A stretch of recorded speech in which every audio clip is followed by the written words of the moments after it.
Welcome to Ab Immemorably, from time beyond memory. I'm Drake, And I'm Holly, where ancient wisdom meets modern minds. brought to you by the most ancient anamnetic order of Trikala, for seekers everywhere. Whether you're walking with us or simply curious about the path, Each episode, we explore the hidden patterns that connect philosophy, consciousness, and human transformation. drawing from traditions east and west, old and new, familiar and forgotten. Because some truths exist outside of time, waiting to be remembered, not learned. On this episode, we're grappling with one of philosophy's greatest paradoxes. If the true Tao cannot be spoken, why did Lao-tzu write 5,000 words about it? That's brilliant, isn't it? The very first line of the Daodejing essentially tells you that everything that follows is inadequate. Dao ke Dao, Fei Chang Dao. The Tao that can be spoken is not the eternal Tao. It's like starting a book by saying, "This book cannot contain what I need to tell you." And yet Lao-tzu keeps writing. 5,000 characters in classical Chinese, 81 chapters, all attempting to point at something that supposedly can't be captured in language. You know, I was reading recently about the historical context of when Lao-tzu supposedly wrote this. The legend says he was leaving civilization, heading west through the Hangu Pass, when the gatekeeper recognized him as a sage and wouldn't let him leave until he wrote down his wisdom. So even the origin story is about someone who didn't want to put wisdom into words being forced to do so. Exactly. And there's something profound in that reluctance. It suggests Lao-tzu knew that the moment you crystallize wisdom into words, you risk killing it. Words create fossils of living truth. But without those fossils, how would wisdom transmit across generations? It's the fundamental paradox of all teaching, really. It reminds me of that Zen saying about the finger pointing at the moon. The finger isn't the moon, but without the finger, how would you know where to look? And yet people constantly mistake the finger for the moon. They study the words instead of what the words point toward. This isn't unique to Taoism. Nearly every mystical tradition wrestles with this same paradox. How do you use words to point beyond words? Let's really dig into this because I think we're living in a particularly interesting moment for this question. We're drowning in words, social media, endless content, everything demanding articulation and explanation. And yet, are we any closer to wisdom? If anything, we might be further away. The more we talk about things, the more we think we understand them. But talking about love isn't loving. Describing meditation isn't meditating. I had this experience recently that really drove this home. I was trying to explain to my sister what it felt like when I had this breakthrough moment in my meditation practice. I used all these words, expansive, boundless, interconnected, but I could see in her eyes that she wasn't getting it.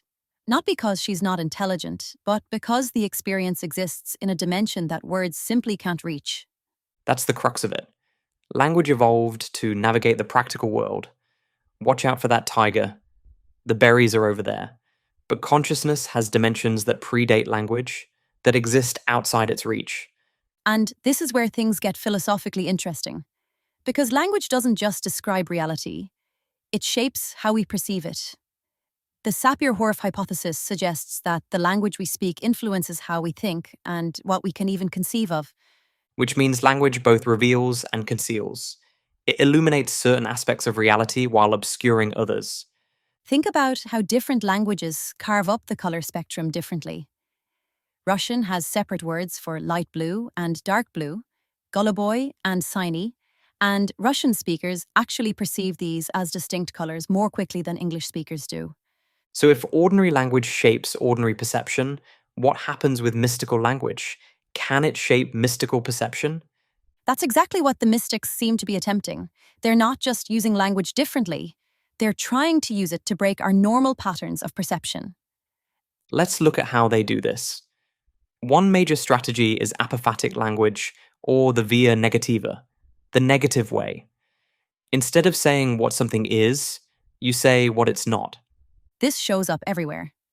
In Christian mysticism, Pseudo-Dionysius, the Areopagite, probably a Syrian monk writing in the 6th century, developed this into a sophisticated method. He wrote about God's dazzling darkness and unknowing knowing. These oxymora are deliberate. They're meant to short-circuit our normal conceptual processing. Listen to this passage from his mystical theology. The divine darkness is not an absence of light, but rather a super essential light that, by its very brilliance, plunges us into darkness.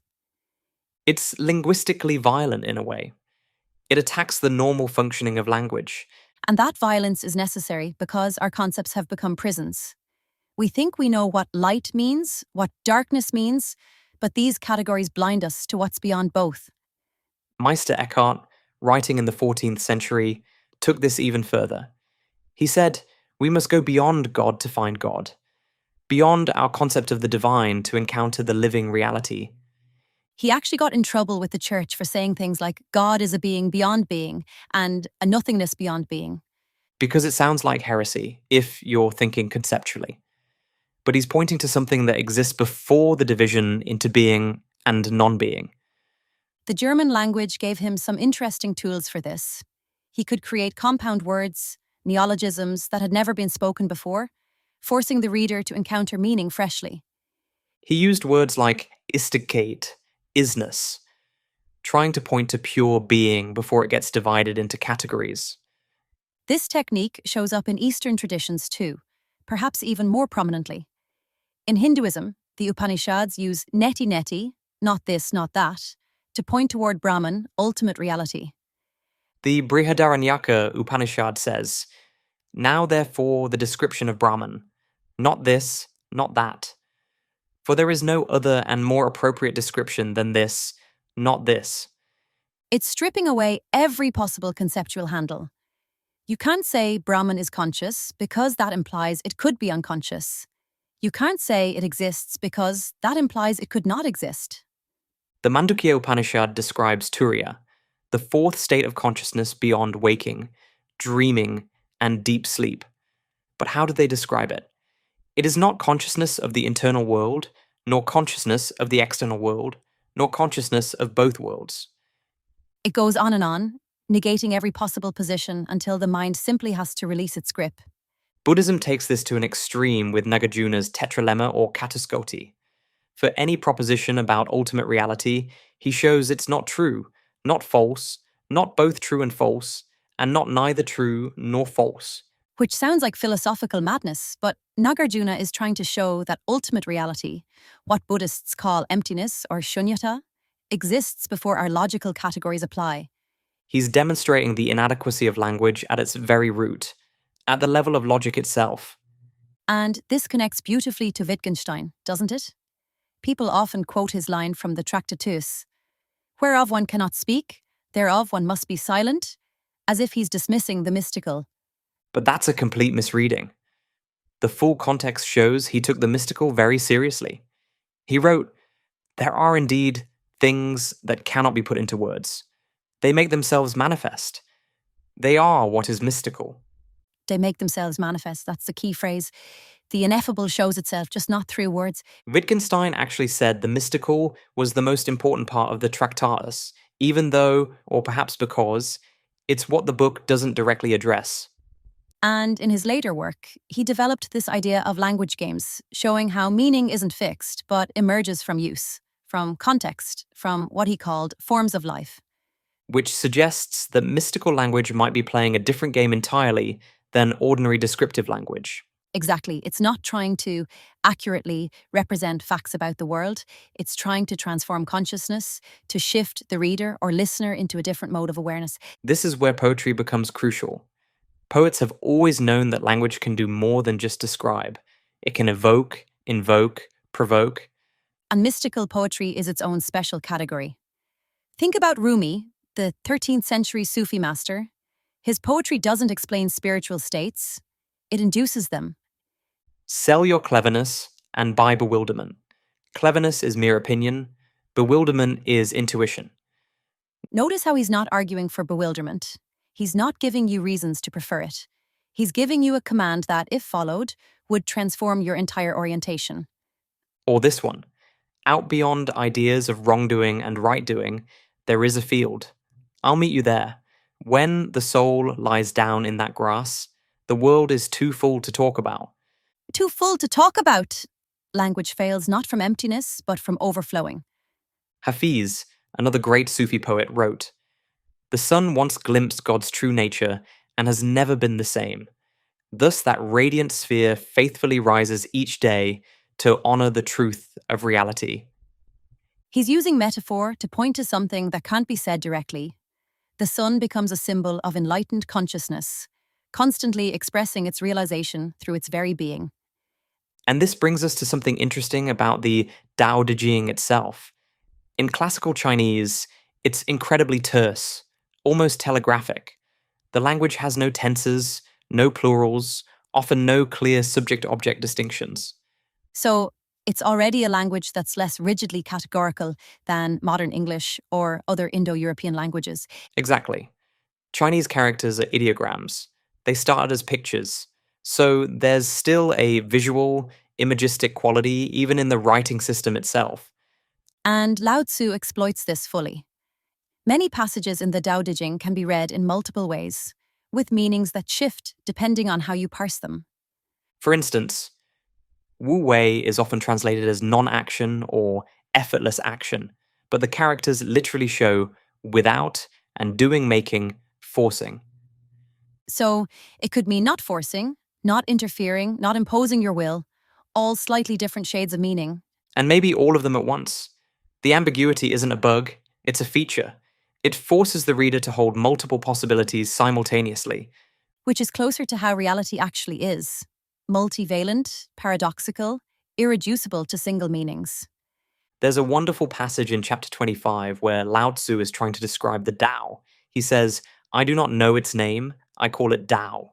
Forced to give it a name, I call it great. He's acknowledging that even Tao is just a provisional label, a convenience, not the thing itself. And then he immediately undermines even that. Great means going on means going far means returning. So even greatness isn't a fixed quality, but a kind of circular movement. Every definition dissolves into process. The entire text is like this. Definitions that immediately self-destruct, categories that merge into their opposites. When people see some things as beautiful, other things become ugly. When people see some things as good, other things become bad. He's showing how our conceptual divisions create the very problems we're trying to solve. This reminds me of how koans work in Zen Buddhism. These are those apparently nonsensical questions or statements that Zen masters give their students. What is the sound of one hand clapping? What was your original face before your parents were born? Does a dog have Buddha nature? These aren't riddles with clever answers. They're tools for breaking the habit of conceptual thinking. The student might spend years with a single koan, turning it over and over in their mind until the mind exhausts itself. There's a famous account of someone working with the koan mu for years. Just that single syllable, mu, meaning no or nothing or negation. Years of meditation on one word. And the breakthrough, when it comes, isn't finding the answer. It's the collapse of the question-answer framework itself. The mind stops trying to solve the koan and suddenly sees through it, sees what it's pointing to. Which can't be explained to someone who hasn't experienced it.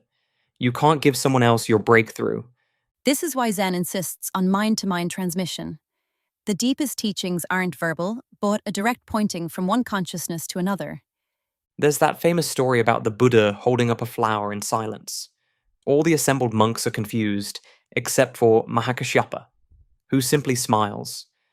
And in that smile, the Buddha recognizes that the transmission has occurred. No words needed. But notice, we're telling this story in words. Even the tradition that most emphasizes wordless transmission still uses words to point to wordlessness. It's inescapable. We're linguistic beings. Even our thoughts largely occur in language. Which brings us to another strategy mystics use, the deliberate use of silence.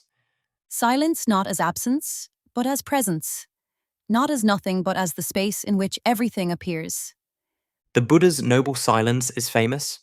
When asked certain metaphysical questions, is the universe eternal? Is the soul different from the body? He simply remained silent. Because he recognized that some questions are wrong from the start. They assume categories that don't apply to ultimate reality. It's like asking, what's north of the North Pole? Or what happened before time began? The question contains assumptions that make any answer misleading. The Quakers understand this deeply. Their worship is centered on silence, sitting together in stillness, waiting. Not empty waiting, but pregnant waiting, full of possibility. They're waiting for what they call the inner light to move someone to speak. And when someone does speak from that silence, the words carry a different quality. They emerge from stillness rather than from the chattering mind. There's something about silence that cleanses the palate, so to speak. It creates space for words to land differently. Musicians know this. It's the silences between the notes that give them meaning, that create rhythm and phrase. John Cage's 4 minutes and 33 seconds is the extreme example. 4 minutes and 33 seconds of silence, where the performer doesn't play anything. But it's not really silence, is it? It's attention to what's already there when we stop adding our own noise. The rustling of the audience, the hum of the building, the sound of breathing. Cage was pointing to something profound. That silence isn't empty, but full of what we usually ignore. And maybe the ineffable is like that. Not absent, but always present, just obscured by our constant verbal commentary. The order sometimes speaks to this, that beneath the stream of mental chatter, there's a deeper knowing that doesn't need words. Embodied knowing. Your body knows how to balance, how to breathe, how to heal a cut, all without verbal instruction. And many spiritual practices work directly with this embodied wisdom. Meditation, breathwork, sacred movement, they bypass language altogether. Which is interesting because we often think of spirituality as being about beliefs, concepts, doctrines. But the practices are largely non-verbal. They work directly with consciousness through the body, through rhythm, through repetition. Speaking of repetition, that's another powerful strategy for transcending ordinary language, mantra, and sacred phrase. This appears in virtually every tradition. In Hinduism, the repetition of Om, or longer mantras like Om Namah Shivaya. Buddhism has Om Mani Padme Hum, often translated as the jewel in the lotus, though the meaning is really in the vibration, not the translation. The Jesus prayer in Orthodox Christianity, Lord Jesus Christ, Son of God, have mercy on me, a sinner, repeated thousands of times daily. In Islam, dhikr, the remembrance of Allah through repetition of his names or attributes, La ilaha illallah, there is no God but God. What's fascinating is that with enough repetition, the semantic meaning starts to fall away and something else emerges. The words become a vehicle for consciousness rather than carriers of information. They create a rhythm, a vibration, an altered state. In neuroscience terms, repetitive prayer or mantra has been shown to shift brainwave patterns, moving from beta waves associated with normal thinking to alpha and theta waves associated with meditative states. So the repetition literally changes consciousness. The words become a technology for transformation. In the Hindu tradition, they speak of this very explicitly. Mantras are said to be shabda, cosmic sound that exists before meaning. The vibration itself is what matters, not what the words mean conceptually. The sound reshapes consciousness directly. This connects to something profound about language itself. Before language was semantic, it was sonic. Babies respond to tone before they understand words. And even as adults, we respond to the music of language, rhythm, tone, timbre, as much as to its meaning. Poetry knows this. Great poetry works as much through sound as through sense. Think of Dylan Thomas. Do not go gentle into that good night. The power isn't just in what it means, but in how it sounds, how it feels in your mouth when you say it. Or Hopkins. As kingfishers catch fire, dragonflies draw flame. The alliteration and assonance create an almost physical experience. And this brings us to another aspect of mystical language, the power of names. Oh, this is huge. In Jewish mysticism, the tetragrammaton, YHWH, the four-letter name of God that cannot be pronounced. The letters are known, but the pronunciation is forbidden, lost, or perhaps never meant to be spoken aloud. Because to name something is to have power over it, to define it, to limit it. The unpronounceable name preserves the divine transcendence. And yet the entire Hebrew Bible is full of names for God. Elohim, Adonai, El Shaddai, each revealing a different aspect while concealing the essence. It's like looking at a diamond from different angles. Each view is true but partial. No single perspective captures the whole. This multiplicity of names appears in other traditions too. Allah has 99 names in Islam: the merciful, the compassionate, the king, the holy, the hidden, the manifest. Each name is a doorway, a practice, a meditation. But what they all open onto can't itself be named. In ancient Egypt, knowing the true name of a god gave you power over that god. That's why many deities had secret names. And in many indigenous traditions, people have public names and secret names, with the true name holding their essence. There's something primal about this belief in the power of names. Even in our secular age, we feel it. Think about how different it feels when someone uses your full name versus a nickname. Or how lovers create private names for each other that no one else uses. The name becomes a kind of intimacy. Which suggests that perhaps the ineffable is ineffable precisely because it's too intimate for public language. That's beautiful. The Tao that can't be spoken because speaking would profane it would make common what is utterly unique. Speaking of intimacy and language, let's talk about how mystical traditions use erotic language to describe spiritual union. The Song of Songs in the Bible, on the surface, it's erotic poetry. Let him kiss me with the kisses of his mouth, for your love is better than wine. But it's been interpreted allegorically as describing the soul's relationship with God. The erotic becomes a metaphor for spiritual union. Why erotic language? Because it points to a kind of knowing that's beyond concepts. Intimate, immediate, embodied. You don't think your way into erotic union, you dissolve into it. The boundaries between self and other temporarily disappear. Which is exactly what mystics report in their experiences of union with the divine. The dissolution of subject-object duality. Rumi uses this language constantly. The minute I heard my first love story, I started looking for you, not knowing how blind that was. Lovers don't finally meet somewhere. They're in each other all along. Saint Teresa of Avila's autobiography describes her mystical experiences in language that's almost embarrassingly erotic by modern standards.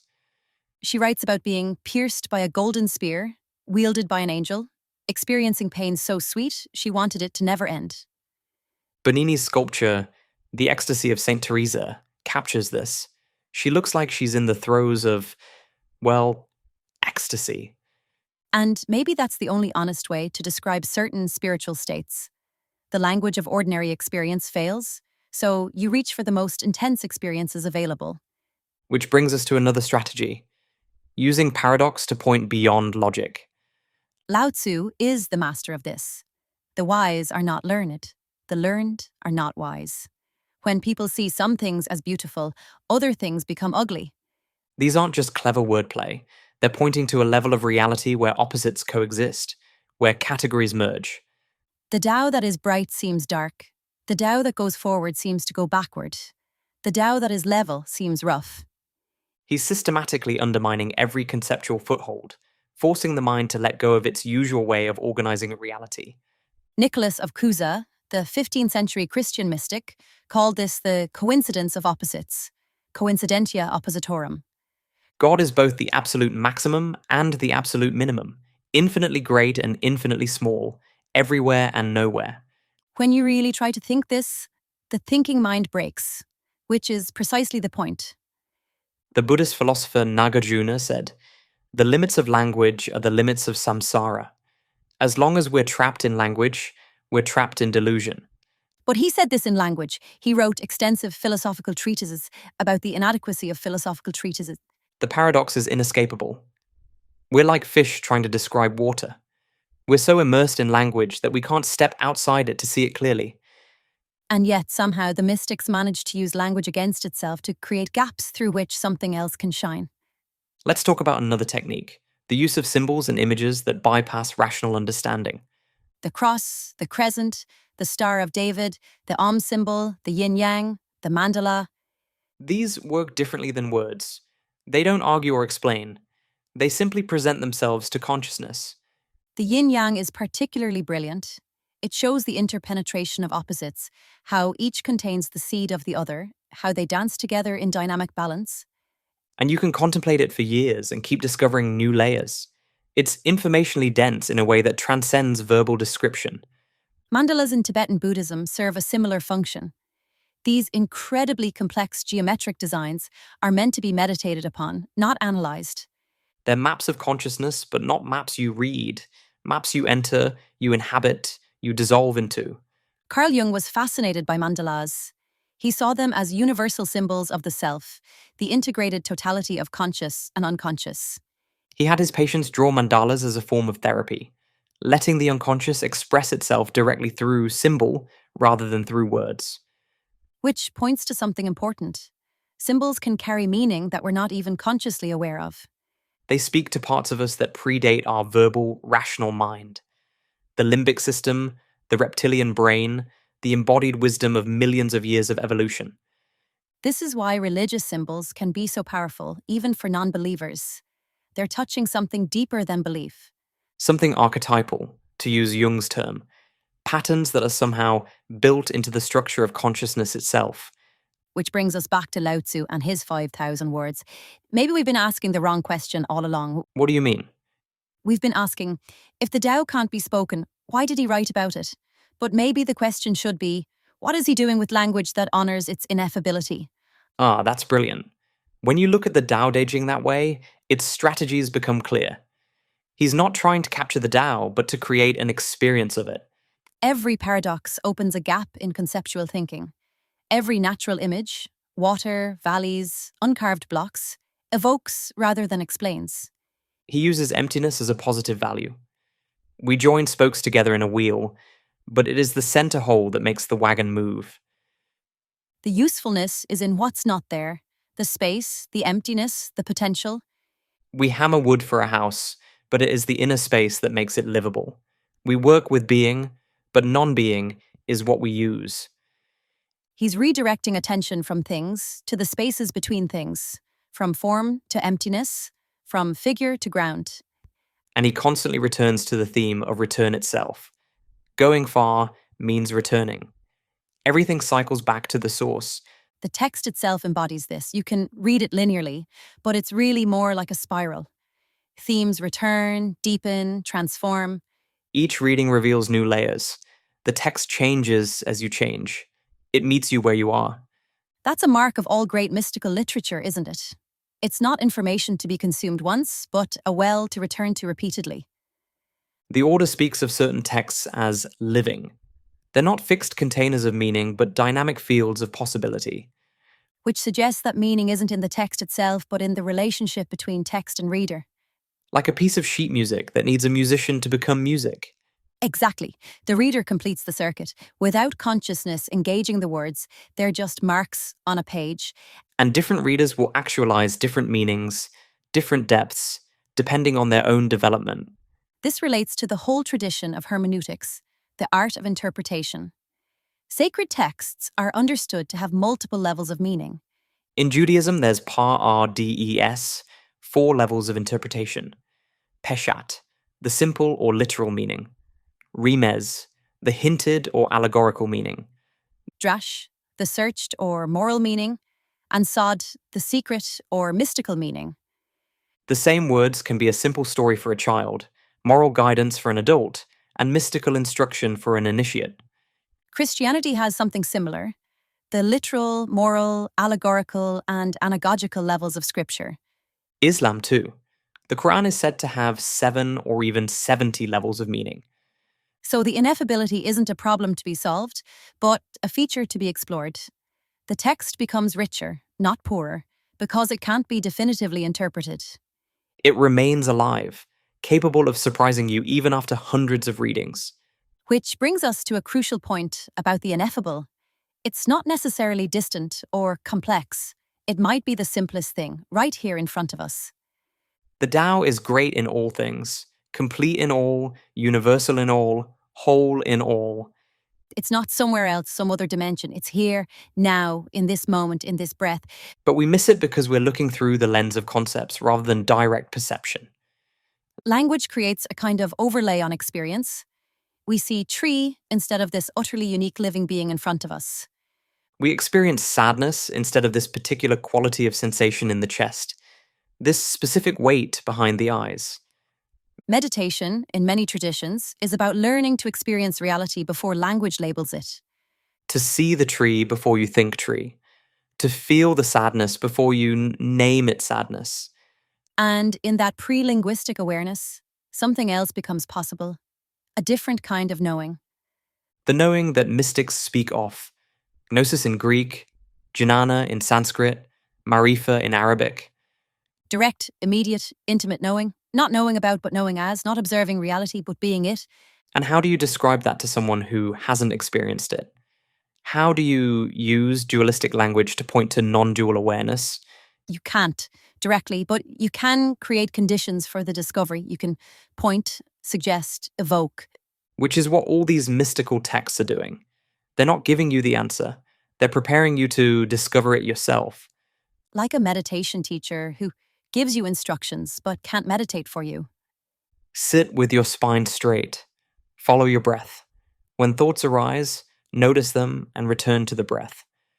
Simple instructions, but they lead to experiences that can't be conveyed in instructions. States of consciousness that you have to taste for yourself. And once you've tasted them, you understand why the mystics resort to poetry, paradox, and silence. Because ordinary language wasn't designed for extraordinary states. It's like trying to describe color to someone who's always been blind. You can talk about wavelengths and frequencies, but that's not what color is as an experience. Or like trying to describe water to someone who's only known solid ground. Wet? Flowing? These words mean nothing without the experience. And we're all like that with consciousness. We know our ordinary waking state, maybe our dream state, but the mystics are talking about states as different from ordinary consciousness as water is from stone. States where the boundaries of self dissolve, where time changes quality, where the entire universe seems to be conscious and aware. How do you describe the experience of being the universe looking at itself? You don't. You use words to point toward it, to create an invitation, to remove obstacles, but the experience itself remains ineffable. And maybe that's perfect. Maybe if we could capture it in words, we'd domesticate it, make it safe, rob it of its transformative power. The ineffable remains wild, untamed, always beyond our conceptual grasp. Which keeps us humble, keeps us seeking, keeps us open to mystery. The order understands this. There are certain teachings that are never written, only transmitted directly from teacher to student. Not because they're secret in the sense of being hidden, but because they can only be conveyed through presence, through a kind of resonance between consciousnesses. Like tuning forks, one consciousness vibrating at a certain frequency can induce that vibration in another. But you can't write down a vibration. You can describe it, but the description isn't the thing itself. This is why so many traditions insist on the importance of a living teacher, a guru, a master, a guide. Someone who embodies the teaching, not just someone who knows about it. Because the real teaching is a transmission of being, not a transfer of information. And words, at their best, support that transmission. They prepare the ground, clear the obstacles, point the way. But they can also become obstacles themselves if we mistake them for what they point to. If you meet the Buddha on the road, kill him, as the Zen saying goes. Even the Buddha, the very embodiment of enlightenment, becomes an obstacle if you make an idol of him. Because the real Buddha is your own awakened nature, not some external figure. And no words, no matter how sacred, can give you that. They can only remind you that it's already yours. Which brings us full circle to Lao-tzu. The Tao that can be spoken is not the eternal Tao. But the eternal Tao is always present, always available, always expressing itself through everything. Through the way water flows downhill, the way plants grow toward light, the way your heart beats without your conscious control. The Tao doesn't need words because it's constantly demonstrating itself through the patterns of existence. And we're part of those patterns, right? We're not observing the Tao from outside, we're expressions of it. But we've forgotten. We've covered our original nature with layers of concept and belief. The order calls this anamnesis, the unforgetting of what we've always known. And perhaps that's what all mystical language is trying to do. Not teach us something new, but remind us of something eternal. Strip away the conceptual overlay so we can see what's always been there. Like cleaning centuries of soot off an old painting to reveal the original colours underneath. The colours were always there. They just needed to be uncovered. And sometimes a single phrase can do that. Be still and know. This too shall pass. Form is emptiness. Emptiness is form. These aren't information, they're keys that can unlock a different way of being. If we know how to use them, if we don't just think about them but live with them, embody them, let them work on us. Like seeds that need time and the right conditions to germinate. You plant them in consciousness through repetition, contemplation, practice, and one day they flower into understanding. Understanding that isn't conceptual but lived. You don't know it, you become it. Which brings us to practice, because ultimately, the ineffable isn't a philosophical problem to be solved, but a reality to be lived. All the words, all the concepts, all the teachings are just preparation for the moment when you step beyond them into direct experience. Like learning to swim. You can read about buoyancy and stroke mechanics, but eventually you have to get in the water. And once you're swimming, all those concepts become irrelevant. You're just swimming. The knowledge has become embodied, integrated. It's no longer something you think about, but something you are. That's where the Tao lives. Not in words about flowing, but in actually flowing. Not in concepts about presence, but in being present. Not in ideas about love, but in loving. The lived experience that words can only approximate. And yet, mysteriously, words can point us toward that experience, can turn us in the right direction. Like a map that's not the territory, but can still help you find your way. As long as you remember to look up from the map and engage with the actual landscape. Which is what Lao-tzu is constantly reminding us to do. Don't get caught in my words. Look at what they're pointing to. The natural world, the patterns of existence, the way things unfold when we don't interfere. Wu Wei. Acting in accordance with the natural flow rather than against it. Which is itself a kind of language, isn't it? The language of aligned action, of embodied wisdom. A language that speaks through doing rather than saying. Through being rather than describing. And maybe that's the ultimate resolution to our paradox. The Tao that can be spoken isn't the eternal Tao, but the Tao that can be lived. That's the eternal Tao expressing itself through us, moment by moment. Through every breath, every heartbeat, every choice to move with life rather than against it. And all those 5,000 words Lao-tzu wrote, they're just invitations to join that dance. To recognize what we've always been part of but somehow forgotten. To remember that we're not separate from the Tao, observing it from outside. We are the Tao, conscious of itself, exploring itself, expressing itself through these very words. Words that point beyond words to the wordless truth we've always been. The ineffable speaking itself into existence, moment by moment, breath by breath. And our attempts to speak it, to name it, to understand it, these too are the Tao. Even our failure to capture it is its perfect expression.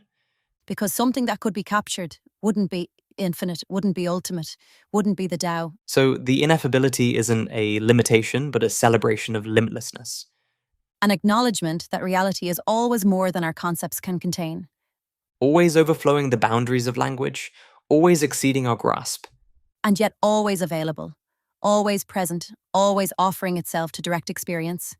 If we can just stop talking long enough to listen. Stop thinking long enough to be. Stop seeking long enough to find that we've already arrived. That what we're looking for is what's looking. The eternal Tao, playing hide and seek with itself through these temporary forms. Using words to remember wordlessness, using form to remember formlessness. Using Lao-tzu's 5,000 characters as breadcrumbs leading back home. To the home we never left, the truth we never lost, the Tao that was never absent. Just temporarily obscured by our beautiful, necessary, ultimately inadequate words. Words that we'll keep using, keep refining, keep offering to each other. Because even though the finger isn't the moon, it can still point the way. And sometimes in the pointing, in the reaching, in the attempting to say the unsayable, something wordless is transmitted. Something ineffable is shared. And we remember what we've always known. What we are before we think about what we are. The Tao that can't be spoken, speaking itself endlessly through everything that is. Including these very words that say it cannot be spoken. The beautiful, productive, sacred paradox at the heart of all mystical language. At the heart of existence itself. Thank you for joining us for this exploration. Ab immemorabili, from time beyond memory. Until next time, keep questioning, keep growing. And remember, the wisdom you seek has always been within you. You're not learning it. You're remembering it.